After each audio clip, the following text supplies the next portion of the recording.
અમદાવાદથી સમાચાર છે। ખ્યાતિકાંડને લઈને કાર્તિક ભરેલી પૂછપરછમાં મોટો ખુલાસો થયો છે। ખ્યાતિ હોસ્પિટલ અને કાર્તિકના બેંક એકાઉન્ટ ફ્રીઝ હોવા છતાં 16 કરોડની લોન ભરાઈ। કાર્તિક પટેલ વિદેશમાં હતો તે સમયે 16 કરોડ રૂપિયાની લોન ભરાઈ હોવાની માહિતી છે। ખ્યાતિ રિયાલિટી અને કાર્તિકની પર્સનલ લોન ભરપાઈ કરવામાં આવી। લોન ભરપાઈ કરવા રૂપિયા આપનારને ક્રાઇમ બ્રાન્ચે નોટિસ પાઠવી છે।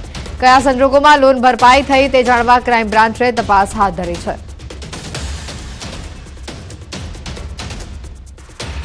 કચ્છથી સમાચાર છે। કોરોડા જડોદરમાં થયેલી લૂંટના આરોપી પકડાયા છે। સોની વેપારી પાસેથી 30 લાખના દાગીના લૂંટાયા હતા। પોલીસે 2 આરોપીઓની ધરપકડ કરી છે। લૂંટમાં ગયેલો 50% મુદ્દામાલ રિકવર કરવામાં આવ્યો છે। મુખ્ય આરોપી અબડાસાના શખ્સને ઝડપી લેવા માટે ચક્રો ગતિમાન કરાયા છે। તો એમની પાસેથી એકચ્યુઅલ મુદ્દામાલ જે લૂંટમાં વપરાયેલો એ મુદ્દામાલ એમની પાસેથી મળી આવે છે અને એ 2 ઈસમો એક મુસ્તાક પચાણ છે અને નાલી મીઠા કરીને એક ઈસમ છે। એ બંનેની ધરપકડ કરવામાં આવી છે અને એ જે એકચ્યુઅલ સ્વિફ્ટ કાર જે વપરાયેલી ગુનામાં। જૂનાગઢમાં સિંહણે નદીમાંથી શિકાર કર્યો। નદીમાં ઝંપલાવી સિંહણે બકરાનો શિકાર કર્યો। ઉતાવળી નદીના ઊંડા પાણીમાં સિંહણે ઝંપલાવ્યું। શિકારને મોઢામાં લઈ પાણીની બહાર નીકળી। બિલખાના વીરપુર શેખવા ગામ નજીક આવેલી નદીનો આ બનાવ છે। ઘટનાના આ કેટલાક દ્રશ્યો પણ સામે આવ્યા છે। સિંહણે કઈ રીતે બકરાનો શિકાર કર્યો, પહેલા તો ઊંડા નદીમાં તે તરાપ મારે છે અને ત્યાંથી બકરાને મોઢામાં દબોચીને તે બહાર નીકળે છે। સિંહણનો આ શિકાર કરતો વિડીયો સામે આવ્યો છે।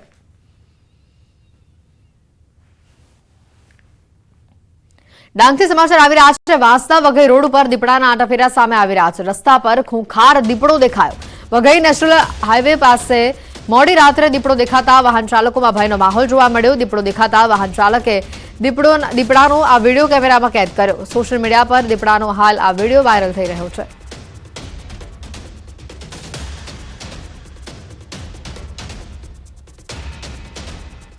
થરાદના ચાંગડામાં વન્યપ્રાણીએ હુમલો કર્યો। રાયડાના ખેતરમાં વન્યપ્રાણીએ હુમલો કરી ગાયબ થયા હોવાના સ્થાનિકોનો દાવો છે।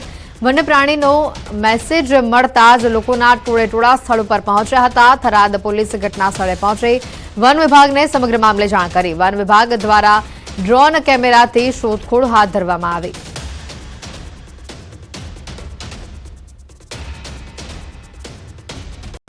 પીજીમાં રહેતા યુવાનો પીજીના ભોજનને લઈને ચેતજો। અમદાવાદના સોલા વિસ્તારમાં યમુના પીજીના રસોઈ ઘરમાંથી મળ્યો છે અખાદ્ય ખોરાક।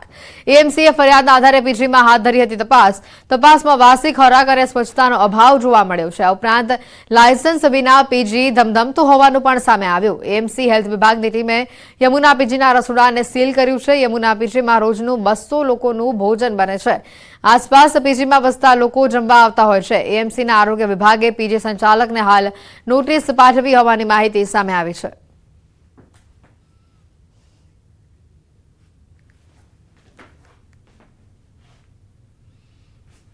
અને હવે વાત કરીશું વિકાસ કાર્યોના ભેટની।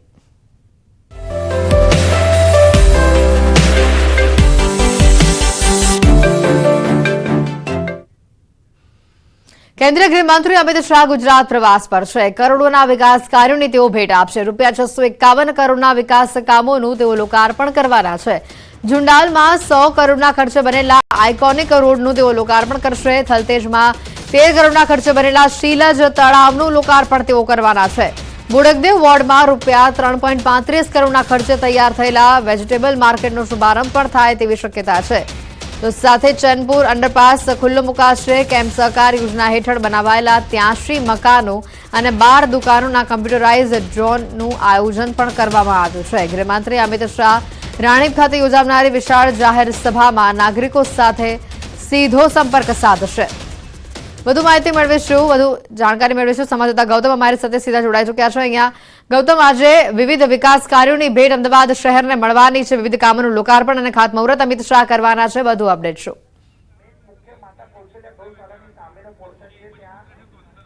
ચોક્કસથી કેન્દ્રીય ગૃહમંત્રી અમિત શાહ જે છે તે આજે ગુજરાત મુલાકાતે આવ્યા છે। ગુજરાત મુલાકાત દરમિયાન 8 જેટલા વિવિધ કાર્યક્રમોની અંદર હાજરી આપવાની છે। સૌપ્રથમ વાત કરવામાં આવે તો હિન્દુ આધ્યાત્મિક મેળાનું આયોજન જે છે તે કરવામાં આવ્યું છે અને તેમાં કેન્દ્રીય ગૃહમંત્રી ઉદ્ઘાટન જે છે તે કરવાના છે. આપ જે દ્રશ્ય જોઈ રહ્યા છો તે હિન્દુ આધ્યાત્મિક મેળાના જે દ્રશ્યો જે છે કે જ્યાં અત્યારે હાલ શરૂઆતમાં આ ગૌ સેવાની વાત જે છે તે મૂકવામાં આવી છે. તેનો એક ડોમ તૈયાર કરવામાં આવ્યો છે અને તેમાં સપ્ત ગૌ મંદિર જે છે તે તૈયાર કરવામાં આવ્યું છે, એટલે કે ગાયોની પૂજન અર્ચન જે છે તે કરવામાં આવી રહ્યું છે. સાથે તે ગુજરાતની અંદર જેટલા ધાર્મિક સ્થળો જે છે તે આવેલા છે તે સ્થળોની પણ પ્રતિકૃતિ જે છે તે અહીંયા મૂકવામાં આવી છે. દ્રશ્યો તમારી સાફ રીતે જોવા મળી રહ્યા છે કે જે અયોધ્યાની અંદર રામ મંદિરનું નિર્માણ પામ્યું છે અને તે રામ મંદિરની પ્રતિકૃતિ જે છે તે પણ અહીંયા દર્શાવવામાં આવી છે. સાથે તે ઋગ્વેદ જે દ્વાર જે છે તે દર્શાવવામાં આવ્યું છે અને ત્યાં મંત્રોચ્ચાર સાથે જે ધાર્મિક વિધિ વિધાન જે છે તે ચાલી રહ્યા છે. મહત્વનું સાથે તે છે કે મુખ્યમંત્રી ભૂપેન્દ્ર પટેલ જે છે તેમની વિશેષ ઉપસ્થિતિ રહેવાની છે. રાષ્ટ્રીય સ્વયંસેવક સંઘના કાર્યકારી સદસ્ય ભૈયાજી જોશી જે છે તે મુખ્ય વક્તા તરીકે હાજરી જે છે તે આપવાના છે. આ વાત કરવામાં આવે તો 250 જેટલા સેવાભાવી સંસ્થા જે છે તે મેળાની અંદર જે છે તે જોડાયેલા છે.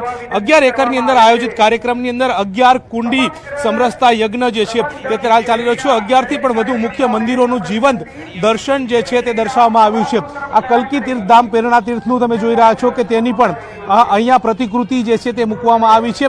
આ પ્રકારના વિવિધ જે ધાર્મિક સ્થળો જે છે તે અહીંયા મૂકવામાં આવ્યા છે, તેની વાત જે છે તે મૂકવામાં આવી છે.